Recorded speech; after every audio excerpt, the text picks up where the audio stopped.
Hello everybody and welcome to our live broadcast of the Transporter-2 rideshare mission today from Launch Complex 40, Cape Canaveral Space Force Station in Florida, USA. My name is Andy, your host here at Cosmosapiens. Thank you for joining us today and hopefully we'll have a successful launch and landing today. SpaceX is launching a Falcon 9 rocket today on a southerly coast-hugging trajectory to place 88 small satellites into a polar orbit. The Falcon 9's first stage booster will return to Florida's Space Coast for the first onshore rocket landing at Cape Canaveral since December. And as you may know, that this is quite unusual. Normally they would land on drone ships out in the Atlantic Ocean, but today they're returning that first stage back to the launch area. SpaceX typically lands Falcon 9 boosters on drone ships on missions carrying heavy cargo into space or flights hauling payloads to high altitude orbits. But as I said, today we're going back to the launch area. This is the 8th flight of the Falcon 9 booster B1060, which previously supported GPS III SV03, Türksat 5A, and 5 previous Starlink missions. The payloads on board Transporter-2 today include small satellites for the US military, plus radar and optical Earth observation satellites for Satellogic and ICEYE, commercial remote sensing companies based in Argentina and Finland. There are also numerous CubeSats on board the launch for the US and international operators today. This is a contractual mission, but also there's a SpaceX payload as well.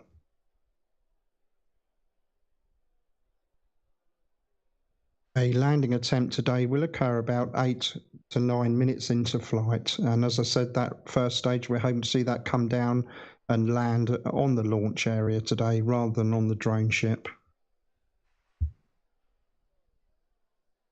For the people on the YouTube chat, if you'd like to put up which country you're from so we can all see where everybody's from, that'd be great. Thank you.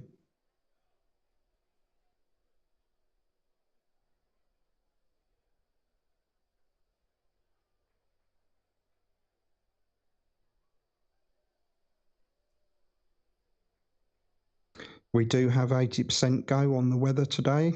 And as you can see on your screen, the weather down there does look pretty favourable. But as I always remind people, we can't really tell what's going on at higher altitude from these views. And the higher altitude conditions are often more of a concern than what's going on at ground level. But everything looks pretty good down there today. And you can see there is some venting going on already. The rocket is being fueled and prepared for the flight.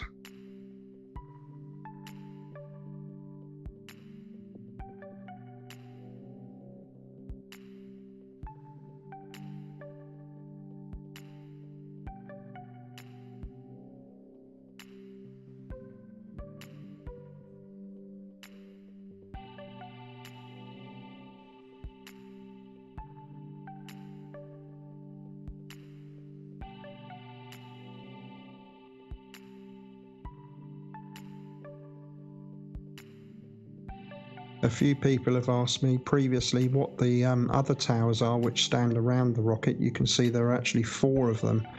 And those of you who are familiar with the work of Nikola Tesla will know that he created something called the Faraday cage, which was basically to protect people from very high voltages. And those 4 towers form what is known as a Faraday cage around the rocket. And they're basically protecting the rocket from lightning strikes while it sits on the ground.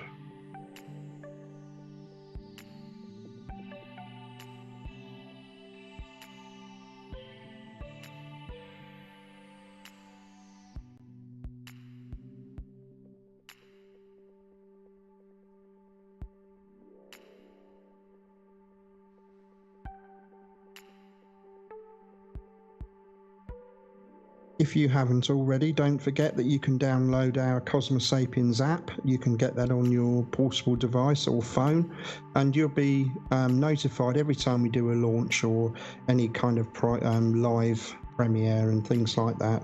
You can get the app on the App Store, and it is now also available in an iOS version.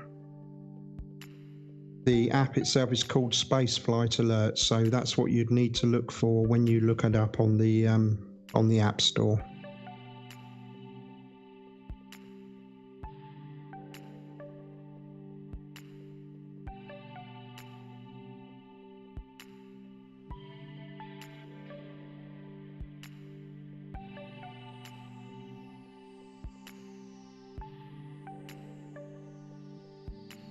Please also remember to like the video. You can also send a super chat if you'd like to show your support for Cosmosapiens, and you can also become a member, which will give you membership on all of our channels. We usually run between about 7 and 10 channels, and a membership would give you membership on all of those channels.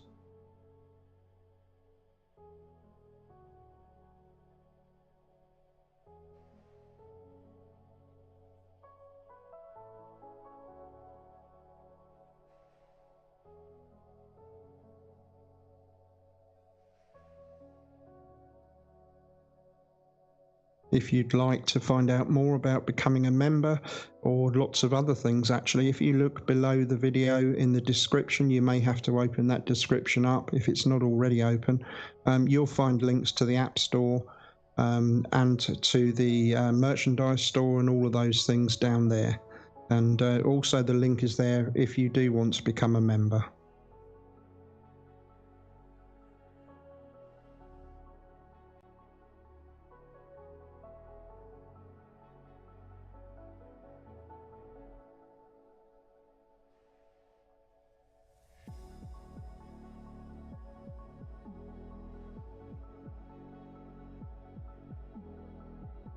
Yeah, somebody asking on the chat what a rideshare is, and my interpretation of it would be that it's primarily a SpaceX launch, but they're also carrying contractual payload items as well.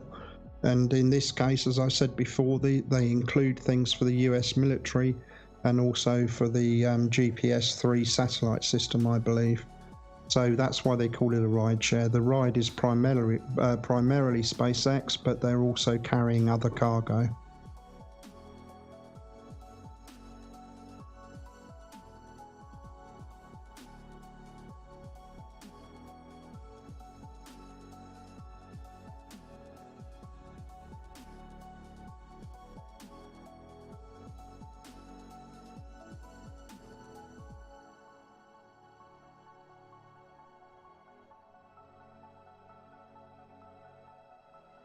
As you can see on your screen, there is some venting going on down there on the launch pad.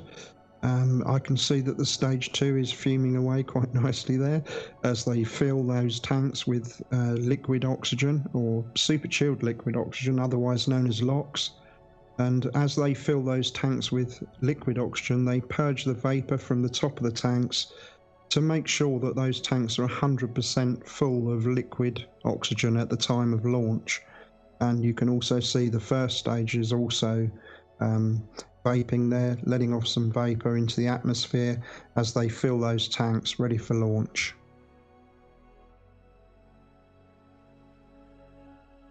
In addition to the liquid oxygen, it's not a fuel, it's an oxidizing agent. There's also RP1, which is a rocket grade propellant, which is primarily rocket grade kerosene. And they'd also put some helium into those tanks to maintain tank pressures during flight.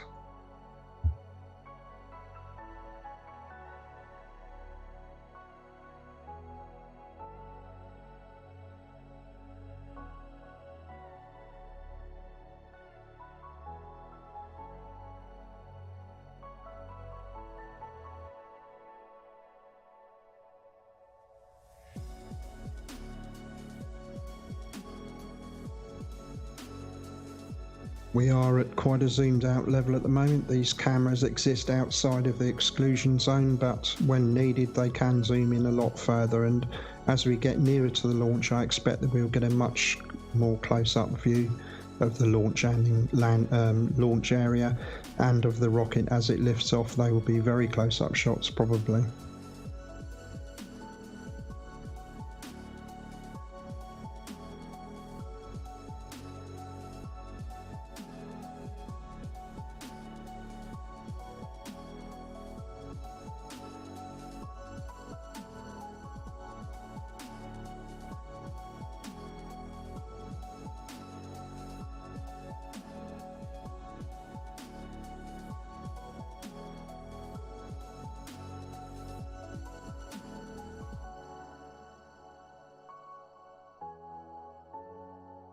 So as I was saying today, we're missing the drone ships that would normally be out there in the Atlantic Ocean today.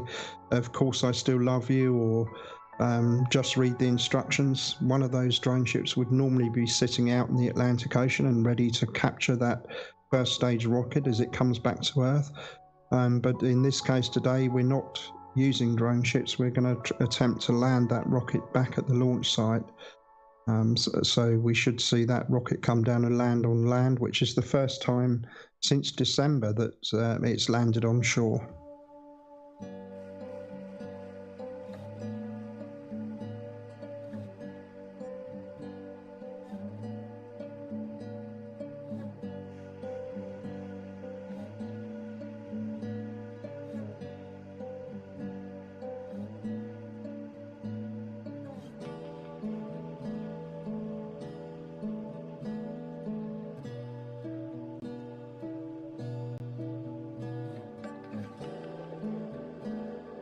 It's always surprising looking at these zoomed out shots of the launch area, how small it all seems, but obviously that rocket and surrounding buildings and structures are actually very big. It's just that we're zoomed out so much it makes it look small, I think.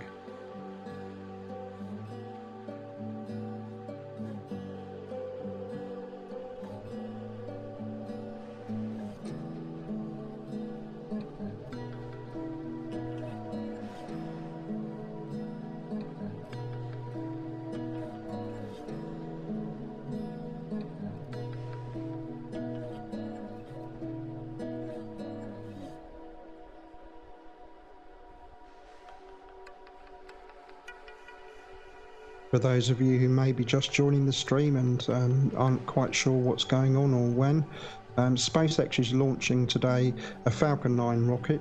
It will follow a southerly coast-hugging trajectory, and it's going to place 88 small satellites into a polar orbit today.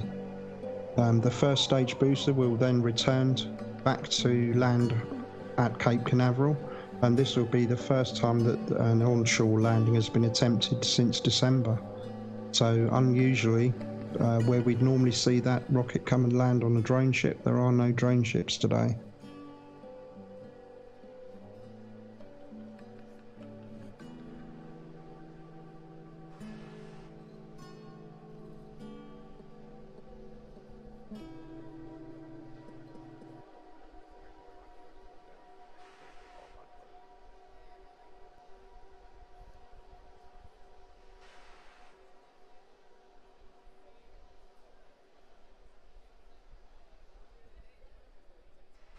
As you can see on your screen, the weather is 80% go today, and we hope that everything goes well for B1060. I'm now going to hand you over to SpaceX, who will continue with the rest of the launch. Thank you all for joining us today. Remember to like the video and send us a super chat if you'd like to show your support. Thank you.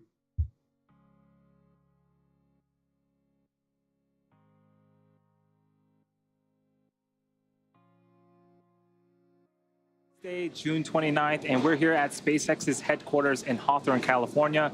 You're looking at a live view of Falcon 9 as it awaits its 2:56 p.m. Eastern Time launch from Space Launch Complex 40 at Cape Canaveral Space Force Station in Florida. My name is Andy Tran, and I'm a production supervisor here at SpaceX. Welcome to the webcast for SpaceX's Transporter-2 mission. It's our second dedicated smallsat rideshare program launch and our 20th launch of 2021. SpaceX created this program to provide small satellite operators with more flight opportunities and flexible flight times at a competitive price. There are 85 spacecraft on board in addition to 3 Starlink satellites. This includes CubeSats, microsats, and orbital transfer vehicles, sometimes called space tugs, which would deploy their spacecraft after separating from Falcon 9. On screen is Falcon 9 at Space Launch Complex 40. The 2-stage rocket stands 70 meters tall, and that is greater than the wingspan of a 747 aircraft. We prep Falcon 9 for launch in our hangar at the base of the pad, and then upon completing final checkouts, Falcon 9 rolls out to the pad and goes vertical. Today's mission is the 8th flight for this particular booster. It debuted about a year ago on the GPS III Space Vehicle number 3 mission, and it also supported the Türksat 5A mission as well as 5 Starlink missions. You can tell by the re-entry soot on the bottom of the vehicle that this booster has flown before. The bottom 2/3 of the vehicle is the first stage. Its objective is to accelerate the vehicle through the Earth's atmosphere to space and then separate from the rest of the rocket. From there, it will make its way back to Earth and target a landing back on land this afternoon on Landing Zone 1, which is the pad that you see on screen right now. And if you are an Eastern Florida resident, you might even be able to see Falcon 9 over the ocean and hear one or more sonic booms as Falcon 9 makes its way back to the landing zone. On top of the first stage is the black carbon fiber interstage. It connects the 2 stages and houses the pneumatic pushers that allow the first and second stage to separate during flight. Then on top of the interstage is the Falcon 9 second stage, which takes the payload to its eventual destination in orbit. After the first stage separates about 2.5 minutes into flight, the second stage will then carry the 88 spacecraft to orbit. In order to get to the intended orbit today, we'll need to light our second stage twice before deploying all of our payloads. And similar to the first transporter mission, we'll be flying a fuel dome payload tray, which is essentially a small platform mounted on the back end of the second stage fuel dome that will release a handful of spacecraft today. This is worth mentioning as we expect this tray to obstruct one of 2 MVAC views during flight. And at the very top of the rocket, the satellites are safely enclosed inside of the 17-foot diameter payload's fairing. That is what we're seeing on screen right now. This protects the payload from aerothermal loads, heating, and contamination during ascent. Once we reach the vacuum of space, we will jettison the fairing as the second stage continues its journey to orbit. For today's mission, our fairing is making its 3rd flight, and we will be attempting to recover the fairing halves from the water following landing on our chartered recovery vessel, HOS Briarwood. And lastly, the large truss structure next to Falcon 9 is called the Transporter Erector, also known as the TE. Its job is to roll Falcon 9 out to the launch pad, raise it to a vertical launch position, and also route power, fluids, and communication to the rocket and satellite. At around T-minus 4.5 minutes, it will begin to retract away from the rocket, providing clearance for Falcon 9 to lift off. The chief engineer held a technical poll at the T-minus 1 hour mark, and the launch director held a propellant load and launch go-no-go poll at T-minus 38 minutes. Since the T-minus 35-minute mark, Falcon 9 has been loading propellants, and the vehicle is a bipropellant vehicle, which means that it uses 2 types of propellants. For fuel, a refined form of kerosene called RP1, and for its oxidizer, super chilled liquid oxygen, also known as LOX. Currently, RP1 is fully loaded on the second stage and nearly fully loaded on the first stage. Liquid oxygen loading is currently underway for both of our stages. Helium load began before the webcast went live as well, and will continue to top off until about 1.5 minutes before launch. We use helium to pressurize the tanks as the propellant is pulled out by the engine pumps during ascent. In about 30 seconds, at around the T-minus 7-minute mark, engine chill will begin.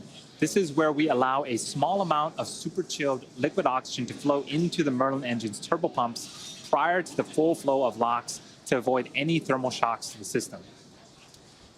Checkouts of the second stage thrust vector control actuators are also underway.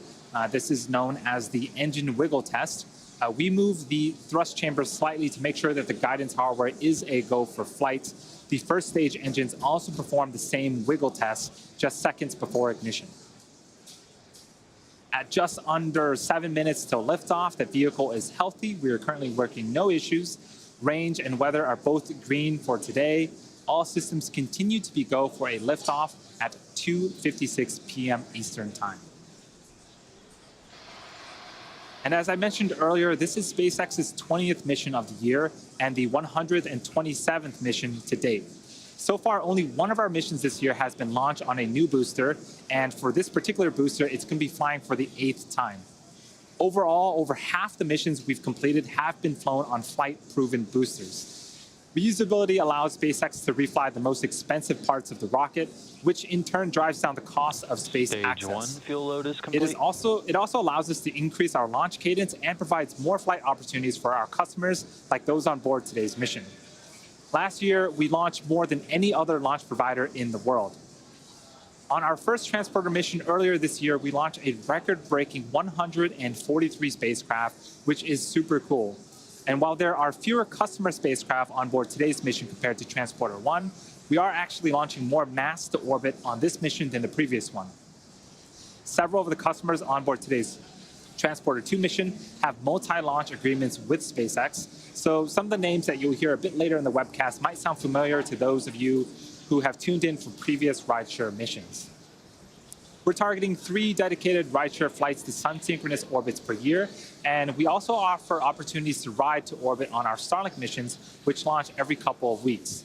Small satellites can ride to space on SpaceX's Falcon 9, Falcon Heavy, as well as Starship in the not-too-distant future. If you're interested in learning more about the rideshare program or want to reserve your own spot, head on over to our website at spacex.com/rideshare. We are just under 5 minutes till liftoff. Falcon 9 is now moving into the final stages of the countdown. Any moment now, the strong back will begin to open up its clamp. Once open, they will retract away from the rocket to its pre-launch position about 2 degrees away from Falcon 9. And as Falcon 9 lifts off, hydraulic arms will pull the strong back farther away to make sure that it is clear during liftoff. Strong back retract has started. And so there was the call out for strong back retract. You can see the clamp arms just under the fairing start to open up. The strong back is part of the transporter erector, also called the TE. Again, its job is to roll Falcon 9 out to the launch pad, raise it to a vertical launch position, route power, fluids, and communication to both the rocket and satellite.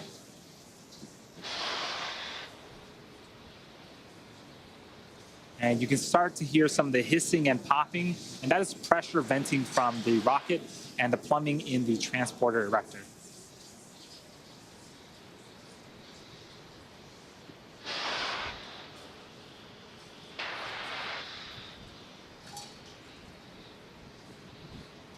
So at this stage, the strong back should be reclined to its pre-launch position, 2 degrees away from Falcon 9.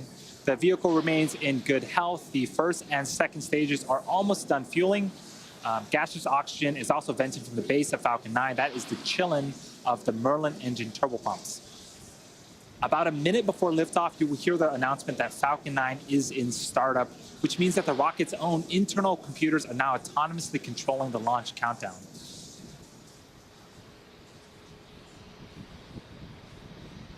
And just to check, quick in on weather, we're still green. The range is standing by to support today's mission.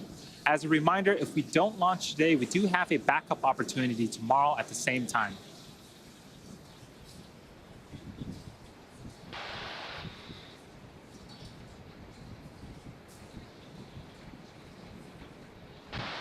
For those that are just tuning in, on screen is a live view of Falcon 9 at Space Launch Complex 40 off the coast of Florida.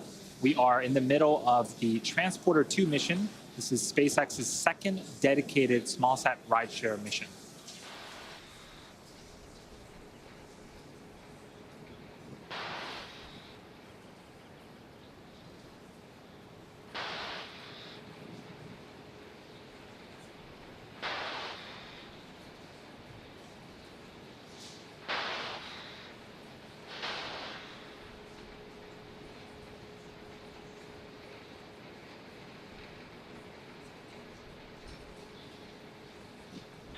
Stage 2 LOX load complete.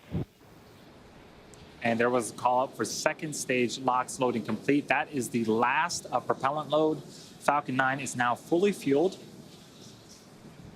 and ready to lift off in about a minute and 40 seconds. This is the 8th time that this booster will be flying today. And a bit later on in the mission, we'll also be attempting to recover it for the 8th time, back at landing zone 1. So you can start to see some white clouds forming around Falcon 9. that is normal and expected at this stage in the countdown.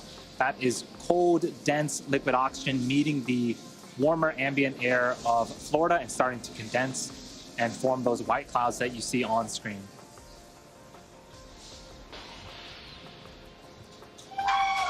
Flight computers in startup. So we have some excitement here in Hawthorne, but continue to Falcon 9 range is no go. We'll hold at 30 seconds if range status does not change. Falcon 9 is in startup, and this means that the first and second stages are beginning to pressurize for launch.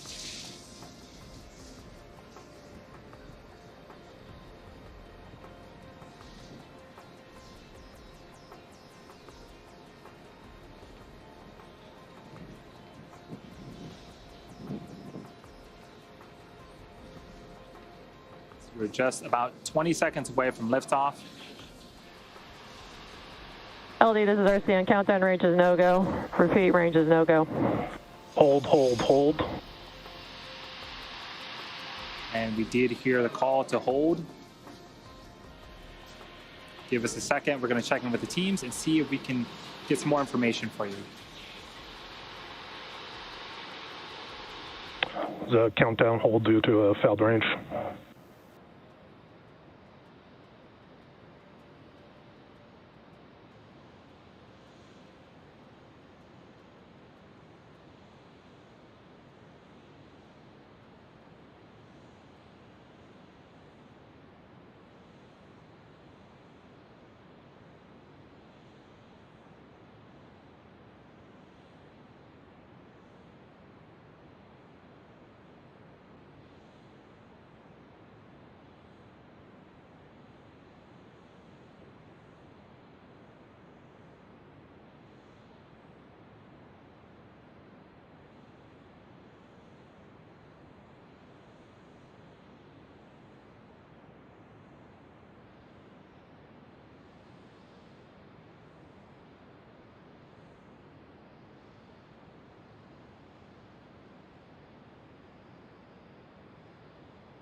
So we did have a hold. Looks like the range was a no-go. There might have been an airplane in the area. We do have a backup opportunity tomorrow, but for today, that's going to do it for us. Hopefully you'll join us tomorrow for the next launch attempt of Transporter-2.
Mm-hmm.